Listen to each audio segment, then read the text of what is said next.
Prabowo kembali buat dunia internasional terkejut kemajuan militer Indonesia, kini siap ekspor kapal perang rudal cepat.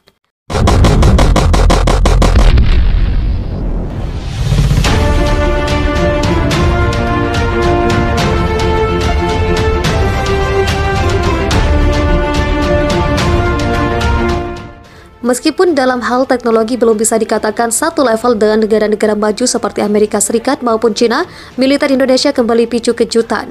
Bagaimana tidak, kini dunia militer mulai menyoroti kemajuan teknologi perang Indonesia dalam hal kapal perang. Bahkan kini Menteri Pertahanan Menhan Prabowo Subianto sampai mengungkapkan bakal berusaha untuk bisa memajukan militer Indonesia. Salah satunya mengenai rencana untuk membuat teknologi militer Indonesia agar bisa bersaing dengan negara-negara lain. Rencana terbaru mengenai upaya memperkenalkan salah satu alutsista buatan anak bangsa ke dunia internasional satu ini. Prabowo Subianto mendukung pemasaran kapal cepat rudal KCR buatan PT PAL Indonesia Persero ke negara lain. Menurut Prabowo, peluang mengekspor KCR buatan PT PAL terbuka karena kemampuan yang cukup tinggi dan harganya yang relatif lebih murah. Saya kira ada saja kemungkinannya, kita lihat dari kemampuan yang cukup tinggi dengan harganya yang saya kira mencapai sekitar setengah dari harga pasaran dengan kapal sejenis dari produksi luar negeri, kata Prabowo dalam siaran pers pada Sabtu, 11 Desember 2021. KCR 60 meter yang diproduksi oleh PT PAL juga diyakini dapat berkontribusi besar pada peningkatan tingkat komponen dalam negeri produksi kapal di Indonesia. Sebab dalam proses produksi KCR, seluruh prosesnya mulai dari engineering, desain, pembangunan platform, hingga integrasi sistem senjata dilakukan di PT PAL. Prabowo menyebutkan kedepannya akan banyak kapal yang akan diremodernisasi dan dibangun oleh PT PAL. Tadi disebut bahwa desain, perancangan, semuanya dari kita sendiri. Jadi lokal kontennya sangat tinggi dan rencananya kita akan membuat PT PAL sebagai lead integrator akan memandu jalannya proyek-proyek pertahanan matra laut, ujar Prabowo. Prabowo pun menegaskan adanya KCR buatan PT PAL sangat penting dalam menjaga pertahanan matra laut Indonesia. Karena Indonesia memiliki wilayah laut yang luas sekali, jadi untuk mengamankannya kita butuh banyak sekali unit kapal cepat rudal, kata Prabowo. Ia menyampaikan pemerintah akan menambah armada serta melakukan modernisasi terhadap kapal-kapal yang telah ada.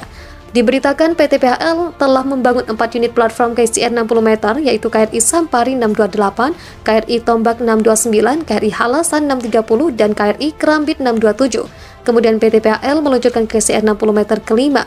Kapal tersebut akan menjalani serangkaian proses pengujian dari para ahli dan teknisi sebelum diserah terimakan kepada TNI AL sebagai pengguna. Bila bicara soal bangganya memiliki angkatan bersenjata dengan reputasi mumpuni, satuan elit TNI AL ini bahkan sampai-sampai buat pasukan khusus laut negara lain ikut kagum. Namanya sampai disegani satuan elit negara lain. Komandan pasukan Kata, Kopaska TNI AL juga pernah menjadi guru dari pasukan elit negara lain. Kopaska memiliki tampilan yang sangar, Indonesia semakin ditakuti musuh karena ragam pasukan elitnya.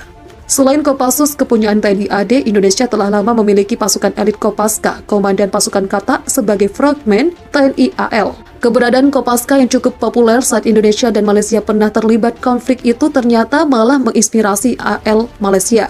Negeri jiran juga punya Paskal, pasukan khas laut sebagai pasukan Kata TLDM, Tentara Laut di Raja Malaysia. Tugas pokok Paskal sebagai pasukan komando yang paling dibanggakan TLDM adalah mengamankan perairan Malaysia, objek vital, serta melakukan pertempuran darat yang diperlukan. Bukan karena peralatan militer canggih apalagi senjata nuklir, tentara Indonesia ternyata bisa ungguli militer kelas dunia hanya karena modal ini. Amerika pun pernah mengakuinya. Tahun 1980-an ABRI atau TNI membentuk pasukan khusus anti-teror. Untuk mewujudkannya, satuan pasukan khusus dari seluruh dunia pun menjadi acuannya, seperti ilmu dari pasukan khusus Jerman, GSD-9 Inggris SAS, pasukan khusus anti-teror Prancis, dan pasukan khusus Korea Selatan. Satuan itu banyak mempengaruhi pembentukan pasukan khusus TNI. Teknik pelatihan pasukan khusus dari sejumlah negara itu kemudian direkomendasikan oleh asisten intelijen Hankam atau Kepala Pusat Intelijen Strategi Legend TNI LB Mordani, untuk kemudian diterapkan dalam pembentukan pasukan khusus TNI di Kesatuan Kopassus.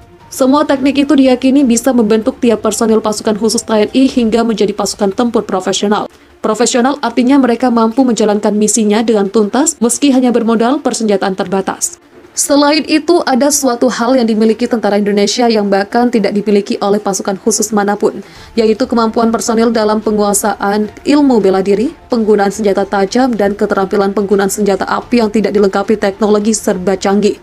Oleh karena itu, demi mencetak pasukan khusus yang dalam misi tempurnya tidak terlalu tergantung pada teknologi, Letjen LB Mordani melarang pasukan-pasukan khusus Amerika Serikat untuk dipergunakan sebagai referensi. Hingga saat ini pasukan-pasukan khusus Amerika Serikat seperti Green Berets, Navy SEAL, Delta Force, SWAT, dan lainnya memang selalu tergantung kepada teknologi militer untuk mendukung operasi tempurnya. Misalnya, untuk melakukan pertempuran malam hari, semua pasukan khusus Amerika Serikat sangat tergantung kepada teropong pelihat malam, sehingga bisa melihat targetnya dalam gelap. Tapi bagi pasukan khusus seperti Kopassus, untuk melihat dalam gelap tidak perlu NVG, karena mereka sudah dibekali ilmu bela diri pernapasan merpati putih, sehingga bisa melihat dalam gelap. Setiap prajurit Kopassus juga mampu menembakkan tepat layaknya sniper tanpa dibantu oleh teropong dalam jarak minimal 300 meter, sedangkan pasukan khusus Amerika Serikat umumnya bisa melakukannya dengan bantuan teropong. Pasukan khusus Amerika Serikat yang umumnya berbadan besar, kadang merasa superior dibandingkan pasukan khusus TNI yang berbadan lebih kecil. Tapi para pasukan khusus Amerika Serikat itu menjadi tidak berkutik ketika ilmu debus pasukan khusus TNI mulai dikeluarkan. Selain menjadi kebal oleh sabetan senjata tajam berkat ilmu debus yang dikuasai seorang pasukan khusus Amerika Serikat yang berbadan raksasa hanya bisa kebingungan. Pasalnya ketika pasukan khusus Amerika Serikat itu disuruh berdiri di atas lembar kertas koran dan kemudian diangkat oleh dua pasukan khusus TNI sambil mengerahkan negara dalamnya, dia bisa terangkat dengan mudah. Namun yang paling mudah untuk membuat kelengar para pasukan khusus Amerika Serikat adalah ketika dalam pelatihan jungle survival mereka disuguhi buah durian.